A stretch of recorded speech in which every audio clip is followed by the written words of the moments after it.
We have completed over 50 videos on the Pfaff Creative 3.0 sewing machine, and now we get to start into the embroidery side of this machine. So right now, I just have out some of the accessories that you're going to want to have close to your fingertips, and just a quick little review of what came with your machine, and then we'll get into how to hoop up your fabric and how everything works on your screen and get it all set up. We're going to teach you all the ins and outs, and even make sure you have good information of what to do if something goes wrong. And that's one thing about embroidery, is it's really okay if something goes wrong, because there's always a way to kind of start over, back up, refresh, and do again. So just from the beginning here, we do have the Pfaff embroidery collection. These designs are built into the machine. I think there was over 100, I'll have to look at how many, about 157 built-in designs, and then we also have some alphabets. Now, a lot of these designs are applique or quilting, and they'll have a little reference point of a picture to indicate if they're cut work or something real unique. That's some of the symbols up front that you can look over. But we're going to do a lot of these in the videos coming up here. Next, your stylus is going to be handy. My favorite 505 spray. I know I just kind of set that out, but I use that when I want to kind of combine my stabilizer and my fabrics together. It's like my go-to lifesaver. It's like insurance in a can. Next, if you've been doing a lot of sewing, it's time to probably clean your machine. So take your screwdriver, get out and take your throat plate off, clean out underneath the machine. You can click right up here on how to take care of your machine. That little cleaning video will help greatly. You want to pull out your foot 6A, that's the embroidery foot. So we'll put that on the machine shortly. And don't forget, you want to lower the feed dogs down too. So if you slide that little lever right here to the left, those feed dogs will stay down during your embroidery.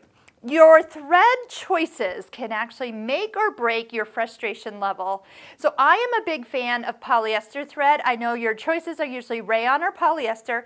Polyester is stronger, so I am all for the shine of the embroidery thread, but in a polyester category. Now, I know that in the pack that came with this machine, there's a couple spools of rayon embroidery thread, so you can use those. This is a spool of bobbin thread. My favorite bobbin thread is the Bottom Line by Superior Threads. It's a lot thinner, you can get a lot on your bobbin, and it just lasts forever. Most of the time we just use white. If I need to match a bobbin, I can wind from my embroidery spool, and that works too. Okay, new needle time. Embroidery needles, or needles that are sharp. So in a pinch, like I just pulled out my Microtex sharp needles, that's a size 80. Embroidery needles usually come in 75s or 90s, and usually have a little red mark at the top. So your embroidery needles are gonna just make a nice crisp stitch all the way through. You do have two hoops, so the largest hoop is your 260 by 200, which we'll use when we get started, but with designs that are smaller that will fit within your 120 by 120. This is about a 5 by 5 embroidery area.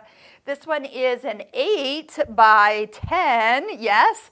So your larger quilt blocks will fit into this one, but your machine will always pull up which hoop a design fits in and recommends that particular hoop. When all possible, always use the hoop size closest to your design size. Now, what came with your machine for USB sticks, you do have a Pfaff USB stick. This is technically only a 1 gig stick, but this will hold a ton of embroidery designs. So use this when you're transferring designs from your computer, like from a CD or something you downloaded to the machine via this stick.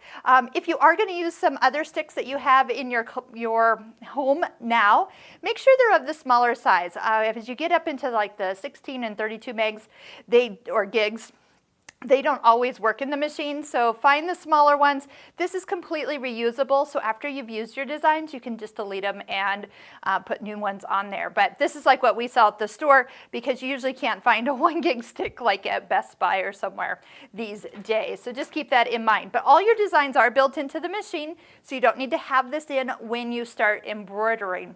The one other thing, this little sample pack that came with it I was showing does have a little stabilizer and fabric. Get you started. started, but there's one other thing in here. There's a bag of clips, and these clips, when you're hooping, if you ever have something that needs a little pinch along this edge to kind of keep the hoop and fabric all nice and secure, they can pinch, and you put them right next to these little openings. You can do them top or bottom, but that's a good way if you have anything that's really thin or really too thick. That little pack, keep them close by. You never know when you need them.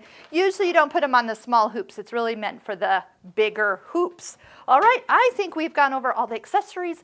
Let's take us into the next step where we get the machine all set up with our fabric and attaching the embroidery unit to the machine.